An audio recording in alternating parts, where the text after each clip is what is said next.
Today, we are diving into one of the most intense and honestly powerful plays ever written, William Shakespeare's Macbeth. We're going to trace its incredible journey, from a command performance for a king all the way to the digital cloud of the 21st century. But let's start with a question that might sound a little out there. What could a 400-year-old play about a murderous Scottish king possibly have in common with artificial intelligence? Well, believe it or not, the answer is way more surprising than you think, and it's totally changing how we experience this timeless tragedy. All right, let's get into it. To really get Macbeth, you have to transport yourself back to the early 1600s, to the incredibly tense world of Jacobean England. See, this wasn't just some story Shakespeare dreamed up. It was a direct reflection of the anxieties and obsessions of its time, and it was specifically tailored for one very, very important audience member, King James I. This right here, this basically breaks down the play's DNA. Shakespeare wrote Macbeth just 1 year after the infamous gunpowder plot. You know, the failed attempt to blow up Parliament and assassinate King James. So a play all about treason and killing a king? Yeah, that was incredibly relevant. It also played right into the king's personal beliefs, everything from his deep obsession with witchcraft to this idea of equivocation, which is just a fancy way of saying using tricky, ambiguous language to mislead someone. And that's exactly what the witches do with their prophecies. And this concept was absolutely central to James's rule, the divine right of kings. The idea here is that the king was chosen by God, period. So when Macbeth kills King Duncan, it wasn't just treason. It was a massive sin against God himself.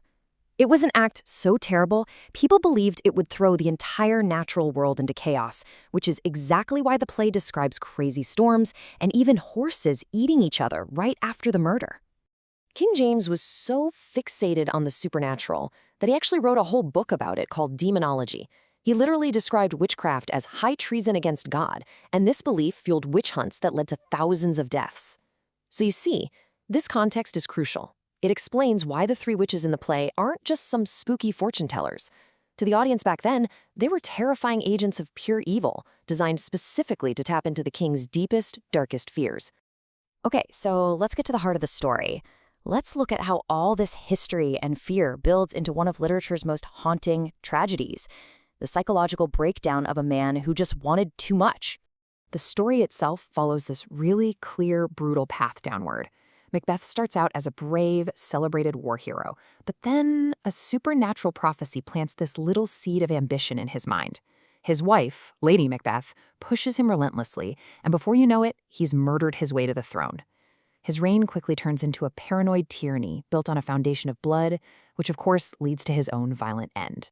Now, the character of Banquo is so important because he really highlights the play's central moral question. Both he and Macbeth hear the same prophecies, right? But only Macbeth decides to act on them with violence.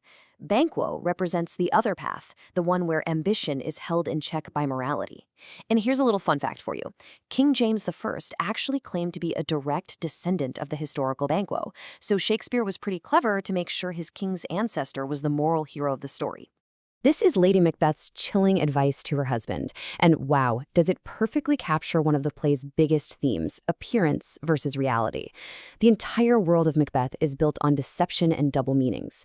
Nothing is ever quite what it seems, and you always feel like there's danger lurking just beneath a friendly smile. But the fallout from their actions isn't just external. Shakespeare basically gives us a front row seat to the psychological toll of their ambition. I mean, the play is just a masterful deep dive into guilt, and you see it through their shared spiral into madness. Macbeth starts seeing ghosts and hearing voices that tell him he shall sleep no more, while Lady Macbeth is desperately trying to wash imaginary blood off her hands. It's intense. It's this intense psychological drama that's made the play an absolute classic. But its legacy is also wrapped up in this really interesting layer of myth and superstition. It all starts right here, with these words on a page. You can think of this original text as the source code for more than 4 centuries of performance, adaptation, and total reinvention. It's one of the most adapted plays in the English language for a reason. And part of its whole mystique is the infamous theatrical curse. For hundreds of years, actors have avoided saying the word Macbeth inside a theater. Instead, they just call it the Scottish play.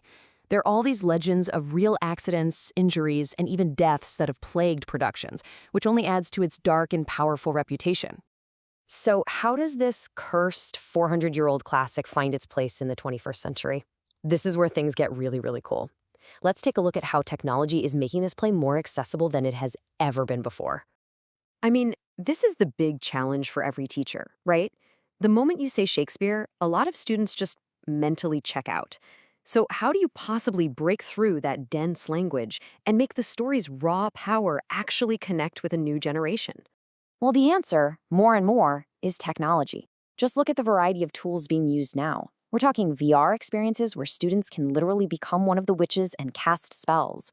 We've got AI tools that let them animate key scenes themselves. There are chatbots that can translate difficult lines in real time, and even digital escape rooms that turn learning the plot into a fun game.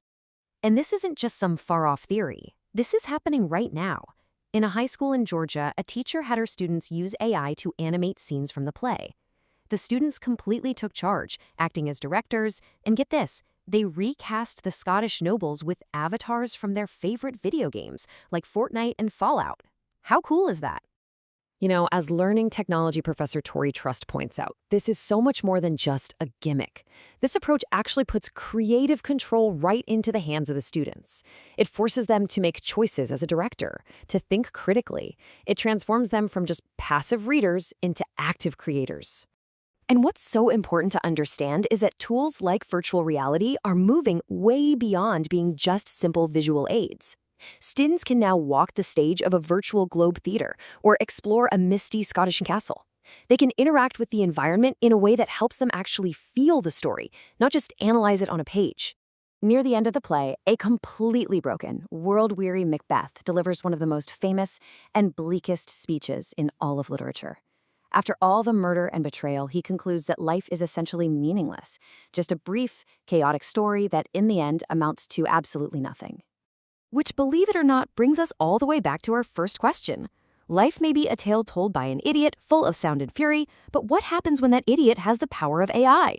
As we give these incredibly powerful creative tools to new generations, are they just going to create more sound and fury? Or will they find new ways to tell stories that, unlike Macbeth, truly signify something? Now that is a question Shakespeare never could have imagined.